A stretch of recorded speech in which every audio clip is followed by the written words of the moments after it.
आणि राज्यामध्ये सध्या आणखी एक प्रकरण गाजतंय। झारखंडमधील बहुचर्चित दारू घोटाळा प्रकरणामध्ये सुमित फॅसिलिटीज प्रायव्हेट लिमिटेडचा संचालक अमित साळुंखेला अटक झाली आणि अमित साळुंखेच्या अटकेनंतर शिवसेनेचे खासदार संजय राऊतांनी साळुंखेचा श्रीकांत शिंदे फाउंडेशन सोबत संबंध असल्याचं म्हटलं। अमितनं घोटाळ्यामधला सगळा पैसा श्रीकांत शिंदे यांच्या फाउंडेशनकडे वळवला असून हा 800 कोटींचा घोटाळा असल्याचा आरोप संजय राऊतांनी केलाय। अमित हा शिंदे पितापुत्रांचा अतिशय निकटवर्ती असल्याचा आरोपही संजय राऊतांचा आहे। पण या सगळ्या आरोपांवरनं एकनाथ शिंदेंनी सुद्धा आता उत्तर दिलंय।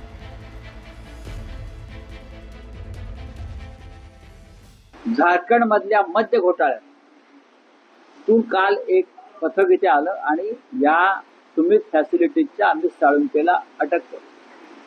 हा एकनाथ शिंदे आणि श्रीकांत शिंदे यांचा अत्यंत जवळचा माणूस आहे।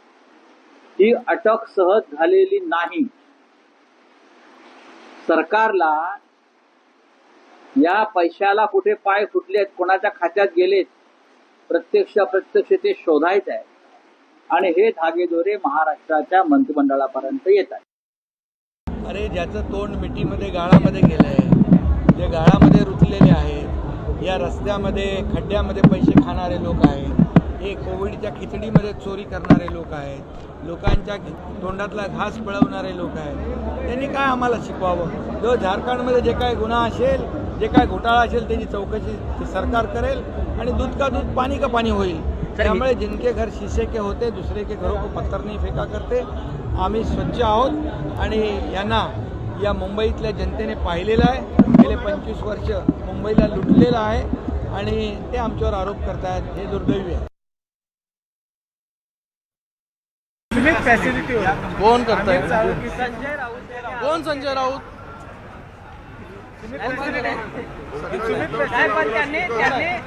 जर पुरावे असतील तर तिथे बसून दाखवले पाहिजे, तुम्हाला दाखवले पाहिजे, गेले पाहिजे, ज्या ज्या प्रशासनाचे अधिकारी आहेत त्यांच्यापर्यंत केलं पाहिजे।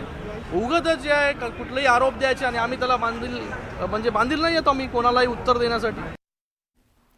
तर संजय राऊतांनी केलेले सगळे आरोप शिंदे पितापुत्रांनी खोडून काढलेत, पण संजय राऊतांनी राज्य सरकारवर आणखी एकदा हल्लाबोल केलाय।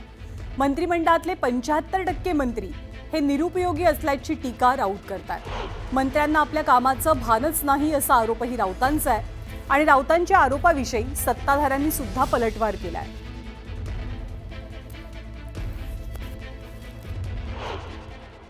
फडणवीसांच्या मंत्रिमंडळातले 75% मंत्री युजलेस आहेत। ते मंत्री म्हणून काम करत नसून ते दरोडेखोर म्हणूनच काम करतायत। 75% मंत्री हे युजलेस आहेत त्यांच्या मंत्रिमंडळातले। त्यांना मंत्रिपदाचं आणि आपल्या कामाचं भान नाहीये। लुटमार करण्यासाठीच त्यांना शपथा दिलेल्या आहे। अशा वेळेला गृहमंत्री म्हणून फडणवीस यांच्याकडे या मंत्र्यांचा काय रिपोर्ट आहे?